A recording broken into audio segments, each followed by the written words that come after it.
Alrighty, guys, welcome back to the Hoggie Shuffle. Got me, Preston, host. You got co-host here, Robbie, Yo, and we're back talking football. A big thing I want to talk about, just recap last week. The things we went over. Biggest things, we went over obviously rookie transitions going from college to the NFL. Talked about some top end offensive line headlines, some unexpected talents, personal hazing stories, stuff like that. So coming into this episode, we're going to be a little bit different. We're going to talk about rookies in camp, how they're making out in training camp. First week of training camp, we want to talk about that, see how they're making out. Me and Rob are also going to break down. Each of us are going to talk about the rookies that made the Eagles and the linemen, and the rookies that went to the Raiders for linemen. Each week we're going to change up teams. We just thought the first week of doing this, we're just going to pick up both our own teams. Next week we're going to come at you with difference, and maybe we can even switch it up where I do the NFC, he does the AFC. We'll just switch it up for a different team each week and kind of go from there. Sounds good to me. We're going to talk about the new Armond Mebou contract. It's unreal. Money, awesome money. We'll talk about the Great Wall of Detroit, just what they've done to build the awesome offensive line that they have. And then we're going to finish it off with a couple sprinkles for some tidbits for some young linemen out there that, maybe they're nervous, maybe they haven't played before, maybe they just, they're starting out. And yeah, we'll have some tips and advice. All right, guys. So the first segment we're going to talk about today is the rookie minicamp roundup. Big men making big moves. That's right. Let's dive into the linemen making early impressions, whether it's through dominant drills or memorable moments this season. We got some standout linemen coming from rookie minicamps. Detroit Lions. I mean, when you're a Detroit Lions fan, I got a buddy here where I live who's a huge Detroit Lions fan, and to get a guy like Tate Ratledge, I know that he fell. I didn't think he would have fallen as far as he did, but I think that Tate Ratledge is going to be a stud. Well, he just brings the Southern swagger. He comes into Motor City and, he's making his blocks. He's coming through and he's going to be unreal. I think he's going to do really good for that squad. Like I could see him being a guard in the league, but I could also see him, because he's so smart and aggressive, I could see him easily transitioning to a center spot and being a great center in the league. I think you're going to see him playing some center. I think that obviously the guys they have there are good right now, but they're going to work him in there, get into the offensive line, and really. I think he's going to make some noise. I think he's done again his mini camp. If you paid any attention to that, he's showcasing that he is the guy and he wants to get on that team because he knows the Detroit Lions are hungry for a win, and they're hungry for a win of the Lombardi Trophy. Oh, 100%, right? And we'll talk about that more here in our next segment there when we talk about the Great Wall of Detroit and what they have built there. Another guy I want to chat about was the Miami Dolphins, that Jonah, and I'm going to butcher this, Jonah Savaine. We love you. If you hear us, don't hate it. We love you, man. We're throwing you some stats here. Dude's rocking number 72. He's having a good mini camp so far. He's got the build of a sumo wrestler and the footwork of a ballerina. The dude is absolutely ripping around. And I've seen lots of guys that have that same type of build. We're a guy like yourself, even when you were playing, you were a big dude, tall guy, but you had the footwork to go through it. And I mean, if you have the footwork of an offensive lineman when you're ripping through, I mean, goddamn, you are going to be unstoppable. And you want the footwork. Because you need the footwork to protect that quarterback. And for the Miami Dolphins, 100%. They need some guys that can protect Tua so that he can throw the ball. Not even just throw the ball, keep his noggin safe. Well, I think that's my point. They're not throwing the ball because he's getting hit, right? Tyreek wants the ball, and you give him a stud lineman that's going to protect him. He's going to get the ball out. Who's our next guy? Chicago Bears. Ozzy's Trapello? Trapello? Ozzy Trapello? Trapello. Second round pick, lined up left tackle with the Bears during minicamp. Looks like he did pretty good. Played right tackle in college, so he's making that jump. And you're playing left tackle, you got to be some kind of good in the NFL. And you have to be. And I mean, for his size, he can move. The dude's 6'8", 315, 316 pounds. He's a unit, dude. 8 boys. Holy unit. Smokes.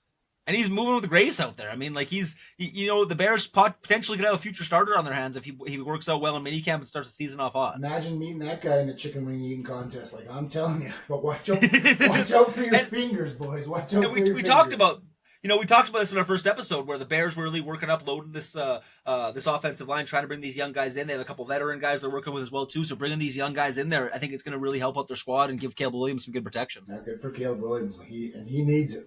He can throw the ball, but with some time, he could win some games. The last guy I want to chat about with the rookie mini camp, it's we're going to switch a little bit. We're going to go for some defensive line. This guy wasn't drafted. He was claimed off the waivers by the Giants. He joined the Bills ahead of their rookie mini camp here, and he's doing really good with the defensive line. Sorry, he was a lacrosse guy. He's went to the NFL now. He's proven athleticism translate being a multi-sport athlete, and I mean, like he's a monster. I mean, he's an absolute unit, man. Like, what's his size wise? I mean, he's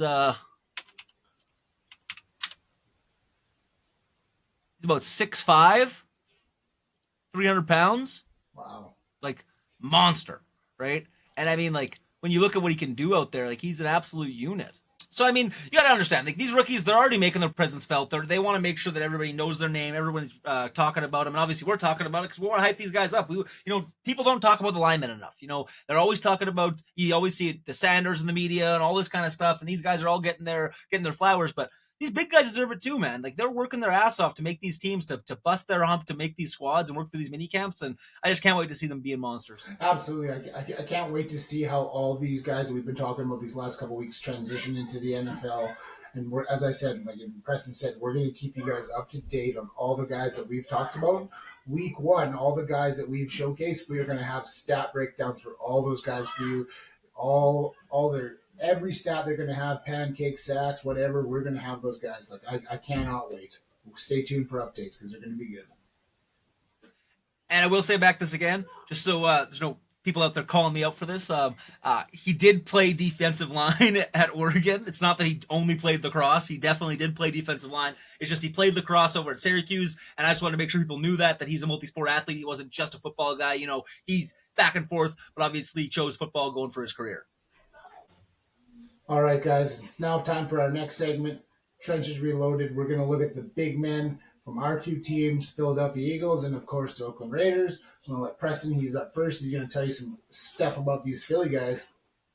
All right, I'm going to take this one because Howie Roseman knows the trenches. I mean, if you look at all the guys that we got, like, we don't really go for the early round dudes because obviously the last few years we've been pretty successful, so we're getting the later round picks. But, I mean, we grabbed 3 linemen on day 3.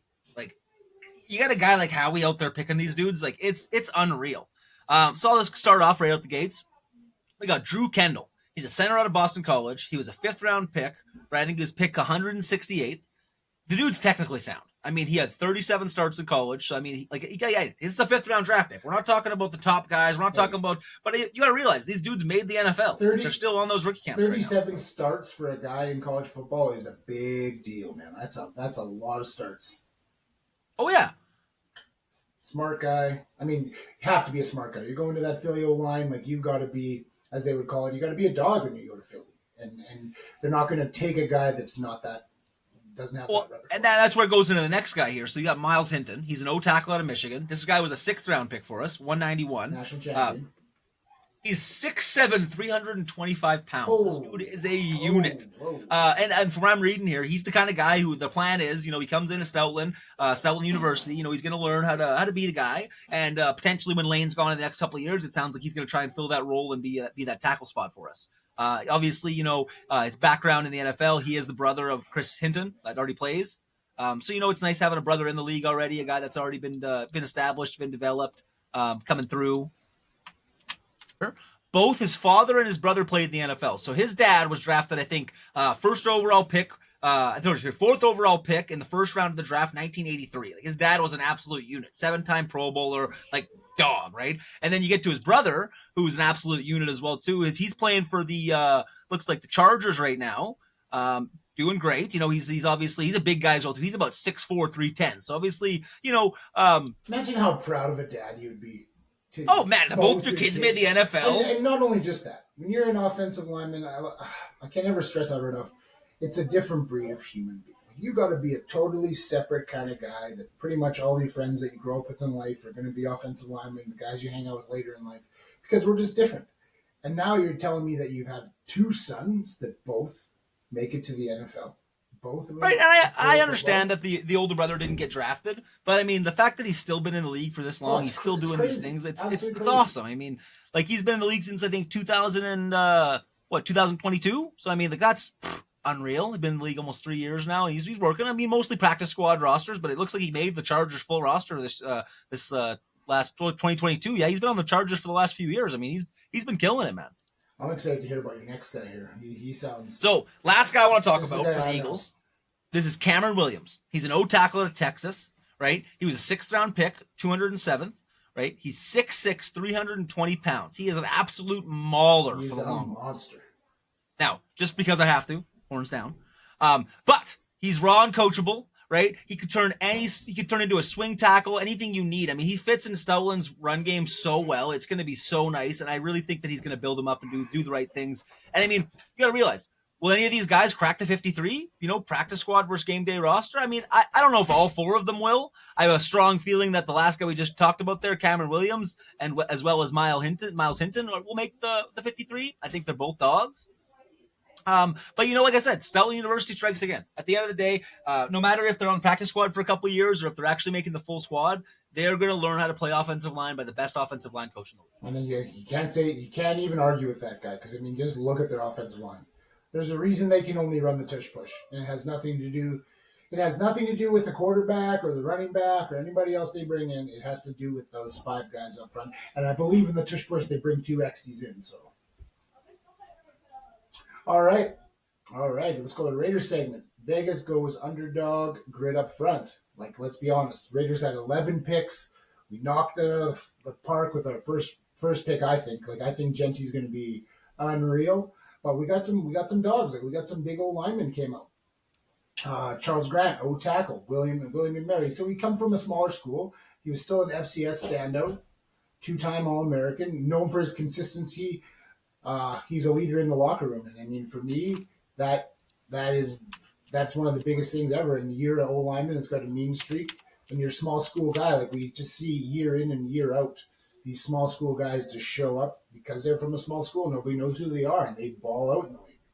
Well, and he's a decent sized guy. He's about 6'4", 310 pounds. I mean, all these guys are going to be around that same kind of size and weight. They're all going to be 6'3" to 6'9" at 300 pounds or 350 pounds. They're all going to be in that range, or they wouldn't be in this position they're in. They wouldn't be making a practice squad. They wouldn't be trying to make the Raiders full roster or anything like that. What do we got next? Caleb Rogers, Texas Tech, O-lineman, played both guard and tackle in college.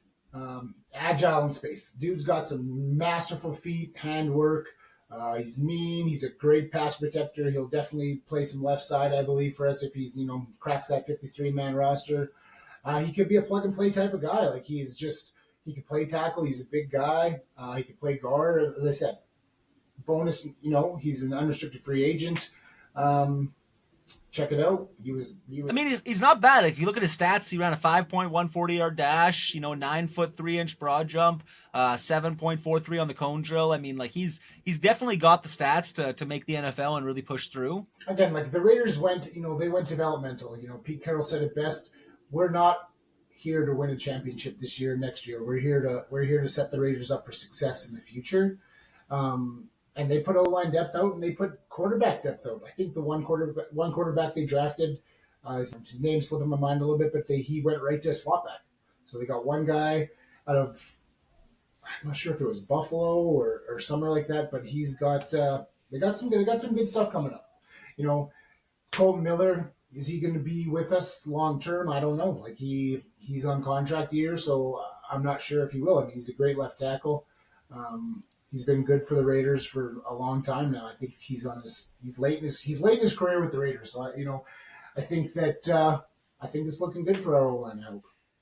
Now, one last thing I wanted to mention is a little tidbit on old Caleb here. He's pretty, overall pretty good lineman. He started all 13 games last year in the Big 12.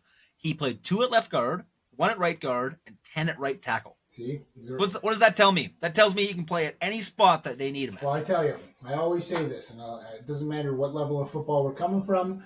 You put your fast, aggressive guy to the edge on the left-hand side because he's going to block, and you put your meanest drive blocker at that right tackle spot because we got to get it open.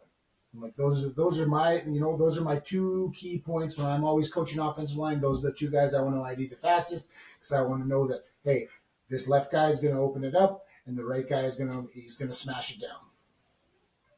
100%. And I mean, question for the viewers here is, who do you guys think that has the next great O-line core brewing? Who do you think has the best up and coming offensive line, where they got a young group of guys and they want to really build that into the best offensive line in the league? I think it's Let us know. I think it's going to be my personal thing. I think Houston's doing some good work right now to build up that so. offensive line. You know, they did I do. in the draft this year, and I think they're going to do good. Next thing I want to talk about is Armond Mebou's contract. Oh my god. Oh my god. So, as a rookie, this guy signed, I believe, a 4-year, just about $32 million deal, right? Which is awesome. I mean, average salary is just about $8 million a year. His guaranteed at sign day is his contract's $31 million. Like I said, I mean that's awesome. Good for him. He's rocking hard. He's doing the right stuff. And then I seen there was a quote that I grabbed because I really liked it. Right here. Millionaire in the Big Apple. Upon signing, Mebou humorously remarked, "I looked at all them zeros on the page and I didn't realize how much money I was getting. But it was definitely a blessing for sure." So, for even 100%, man, for even a guy like that to realize that the position he's in, to make the kind of money that he's going to make and be humble about it. I mean, like, he was the 7th overall pick in the draft, and he just signed a 4-year, almost $32 million deal. Like, that's just unreal. Like, the dude's 6'4", 332 pounds out of Missouri. He had 25 consecutive games starting at right tackle in the SEC. 4.91 40-yard dash. Like, he is the fastest offensive lineman of his size since 2003. We're talking 20-plus years. Wow. Absolutely stunning. And you know what? Good for you, son. Good for you. You're in the Big Apple. You got the millions. You take care of them. You take care of your family. You take care of the rest, and you go kick some ass playing football. Oh, man, and I honestly think so. I think they got an absolute gem in this kid. I think he's going to be an absolute unit. If you don't see it the rookie season, you'll probably see it within the next 2 to 3 of him making an all-pro squad and just being an absolute dog. Congratulations, son. That's just amazing. That was a quick one. I just want to talk about it. I seen that today, and it was just like, I got to talk about that. I need to address that. That's worthy, man. Like, that's an offensive lineman getting paid early in his career, and we know that we're going to see great things from Mebou. Now, one thing that I didn't write down, but we should chat about, though, there's a jersey you got hanging up behind you. Oh, I wrote it down. Tell me a little bit about that. I wrote it down. What do you say about Derek Carr? A lot of guys are on the fence. He left the Raiders. He didn't leave the Raiders. He got forced out of the Raiders. Derek Carr was a dog for the Raiders for 10 years. 9 straight seasons. He crushed it for the Raiders. He broke his leg for the Raiders. I love Derek Carr. I've been to one Raiders game in my entire life. I'm from Northern Alberta, Canada, and you bet the one jersey that my brother bought for me was the jersey I was wearing, and that's that jersey right there. And I just want to say, great career, Derek. With you in the beginning, with you till the end. I hope you retire a Raider. Thanks for your service. I mean, the way this dude's got to look at his career with the Raiders, at the end of the day, they chose him over Tom Brady. Yeah, they said, you know what? We have you. John Gruden said, you know what? You're our guy. We want to have you. We want to do these things. And yeah, it didn't work out. It wasn't the flowers he wanted to have, but I mean, he went off to the Saints and still had a great career there. I mean, he definitely got to finish off the end of his career. I want to say 11 seasons, no playoff wins, but I think he passed for 40,000 yards in his career. 41,000 and change. But let's here's another stat. 36 game-winning drives. You can't take that away from a guy. You cannot take that away. 36. We could win it. We could lose it. But we did.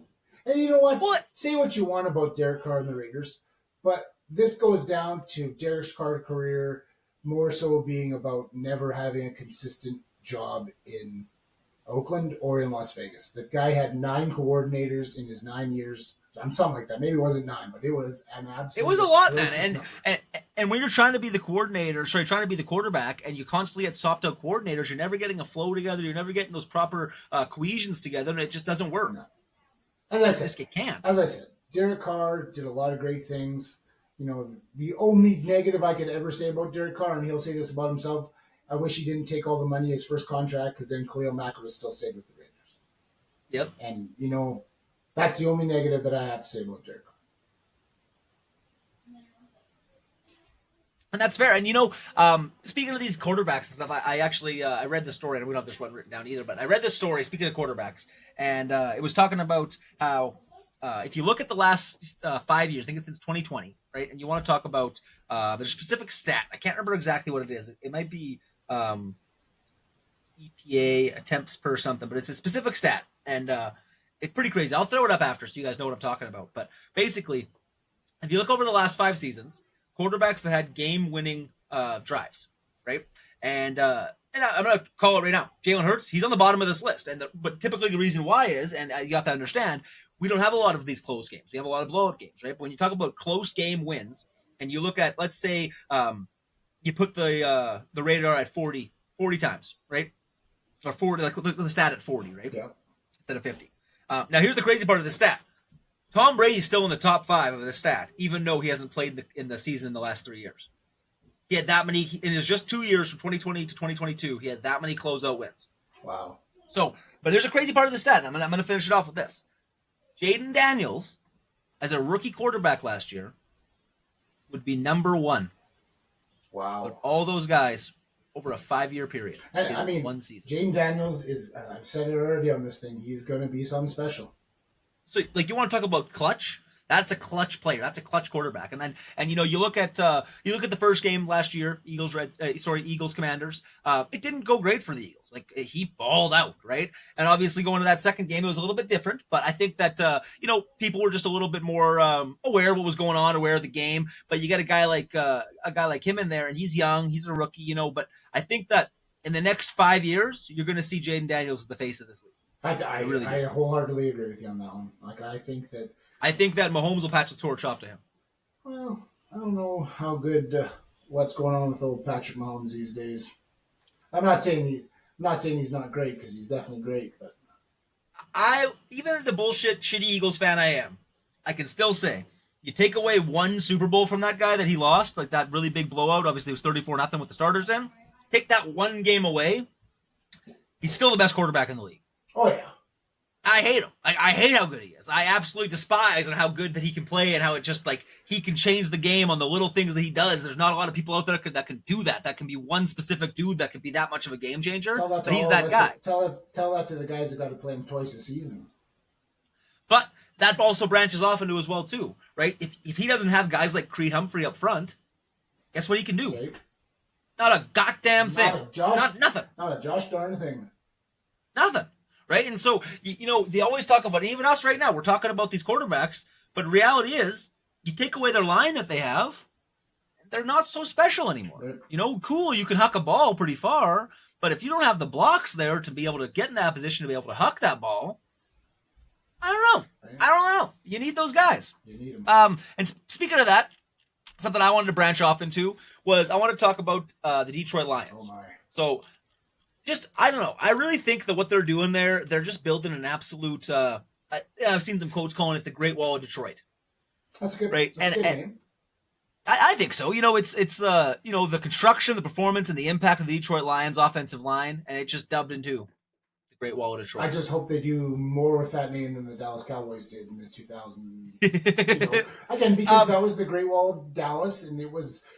They had it, and then they rebuilt it, and they carried on that name, and it just never lived up to the 90s Great Wall of Dallas. Not at all. Which is probably one of the greatest O-lines of all time. You can't ever replace Larry Allen. That dude is going to go down in history as the best to ever do it. They had just an absolute 5-class studs that just murdered everybody. And what was that? Larry Allen was disgusting. Yeah, again, I really see Detroit's success in understanding with a guy like Dan Campbell, who is a big guy. Like, Dan Campbell could have been an offensive lineman if he wanted to, but he was a little more athletic, plays a little tight end, but he is what you want. He knows, he's copying your guy. Like, he knows that, hey, to get Jared Goff a chance to throw the ball, we got to give him time. And he's doing 100%. He's doing it. They're doing it. Right, and the big thing with the Great Wall of Detroit, it comes down to the pillars that they have, right? Penei Sewell, absolute unit. I think he's the second highest paid offensive lineman in the league, and it's not by far. I want to say it's $100,000 difference between him and Tristan Wirfs. $112 million, guys. Oh yeah, if you dream it can happen. 100%, and I want to say out of that, it's like 80 to 82 million guaranteed. Like it's ridiculous, right? And then obviously you got Frank Rango.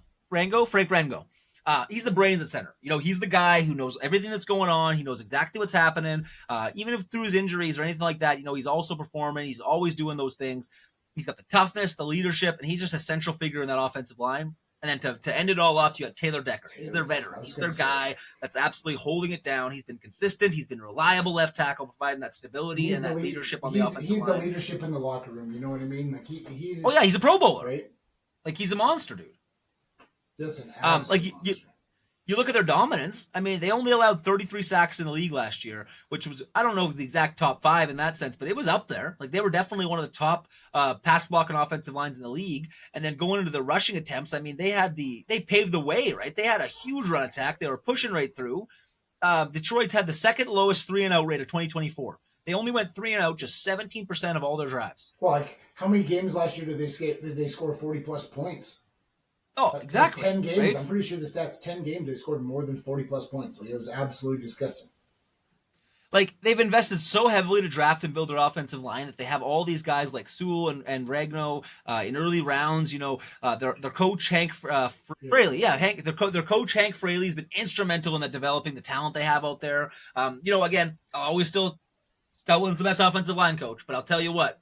This guy's making some waves. This guy's making some.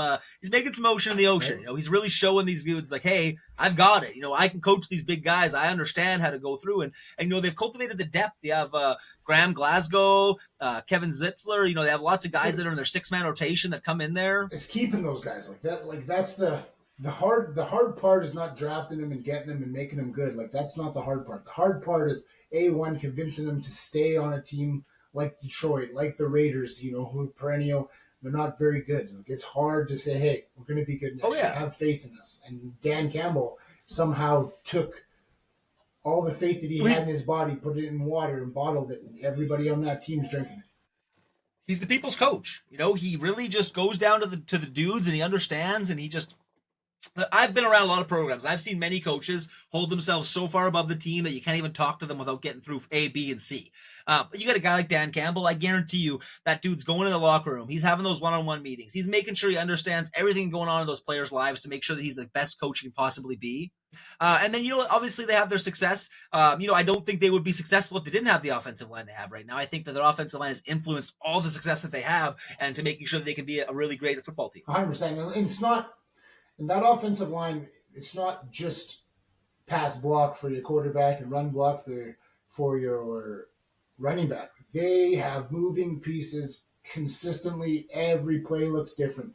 Every play has another play off of it, and they're switching and they're subbing and they're bringing linemen in to score touchdowns. And I was about to say that they're one of the only teams in the league that'll line their linemen up as tight end, have him eligible. He'll be blocking and blocking and blocking, and then randomly, you know, little boot scoot boogie, and he's just coming off the side, and boom, he's open for a touchdown. He's coming downhill, and as long as the refs don't mess that up, it's scoring all day long. Stupid refs messing with the old linemen.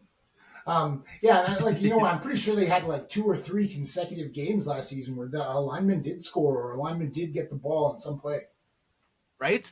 So it's unreal. You see a team like that really wants to push their offensive line and really elevate them to that success. I think it stands up. And, you know, when you want to look at how they stack up against other offensive lines, like I already talked about Coach Stollett, I would beg to put up the Eagles offensive line against these guys to show that, like, they're par. They're just there. They're right on that same level. They if they had a guy like Barkley, they'd be running for all the yards we did. They'd be having the 2,000-yard season, the same type of thing. Like they have the dogs up front to be successful in whichever way they want to go.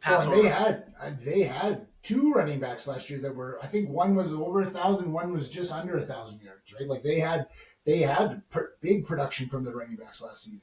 Oh, it was unreal, dude. The last little tidbit, we're going to talk about some tips for young linemen. You know, we got a lot of young viewers out there, and we want to make sure that there's guys that are starting out, maybe even guys that are veteran dudes that played ball before, but they're starting a new team. You know, guys that are just coming in and just want some advice. You know, you want to know what's the ins and outs. And my first thing about offensive linemen is hands and feet.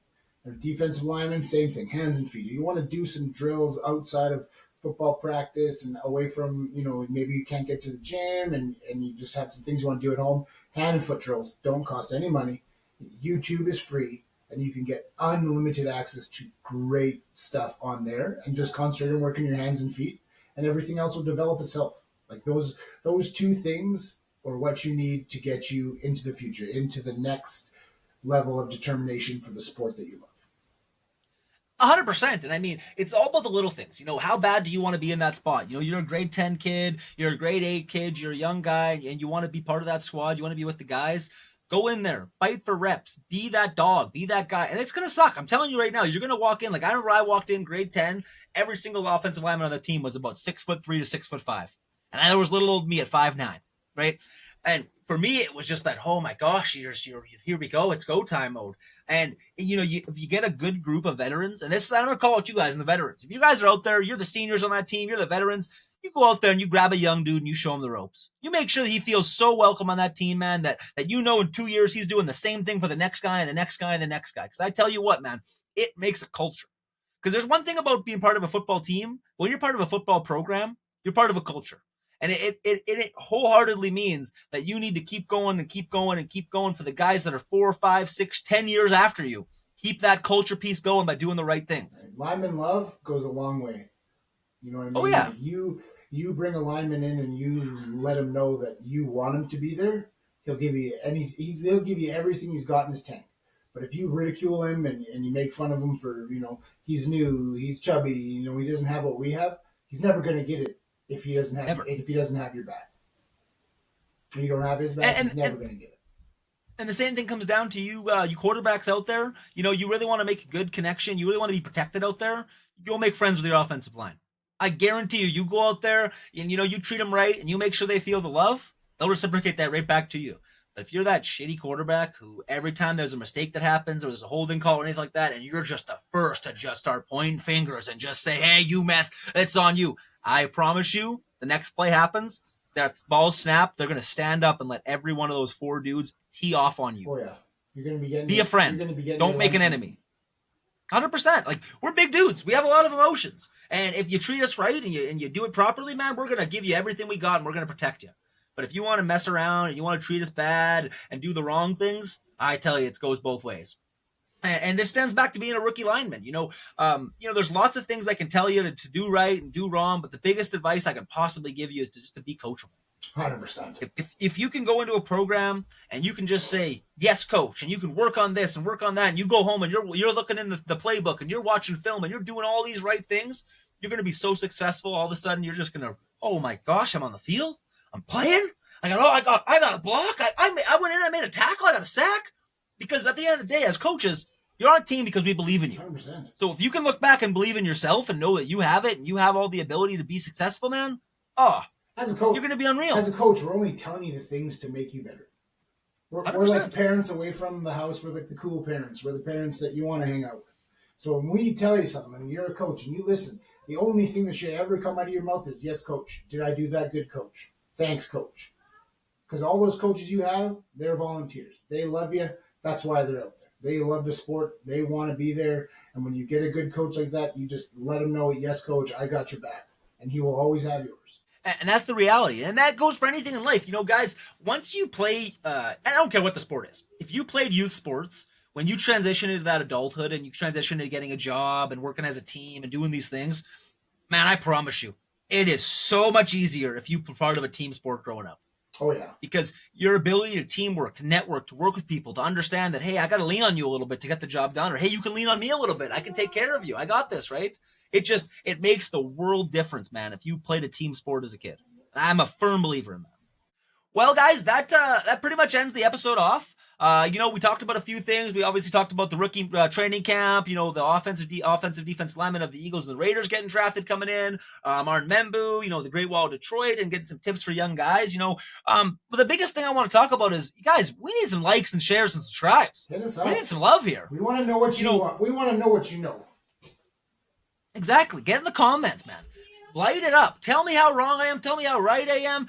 Argue with me. I don't care. I want to have fun in those things. I want to build a community here. I want to have a community of offensive linemen, defensive linemen, just overall the Hoggies. We get told that, hey, you're too slow. You can't do this. You can't do that. And then all of a sudden you see these guys that are making these $100 million contracts, and these kids out there realize that, wow, what I'm doing, I can be successful at this, and I can get an education out of this, and I can go further in this. And that's all it's about, man. It's just giving the love to the Hoggies. That's all we're trying to do here. And for us, we want to know what you know. Like, we want to know if you're watching somebody. Maybe there's a couple other linemen that are coming up, or maybe there's a couple guys in the league that we don't know about that we should know about. So if you know, let us know. Like, we want your feedback. Hit us up. Hoggie Shuffle. To watch some local football this weekend. Went and watched one of the kids from St. Joe Celtics that we coached at. USO coach at John Quintel was out trying out for the local junior football team here under 22. Awesome. It was good football camp. John did great. That's so awesome, man. Pretty happy. Nothing makes me more proud of a coach is just getting to see kids that, making teams. Football is important, guys, and it's so important. It's awesome. But the most important thing is school. Right. And when I get to see kids that go down and they get into school after high school, and I know that I was a small stepping stone into helping with their success and doing those things, that just makes me so proud. And that was my big thing for him too. He was already accepted to school here, and so now that he gets to have, he gets to continue his football brotherhood and keep going and onto that thing which we all know is important. He now is building towards his future with the school. So I can't wait to see him. We can't wait to hang out with him. Can't wait to watch him play. Oh, that's awesome. Well, that's going to end off the Hoggie Shuffle. I hope you guys stayed along for the ride. I hope you guys really enjoyed this, and we'll be back next week talking more football. Signing off. Remember, hit us up. We want to hear from you this week.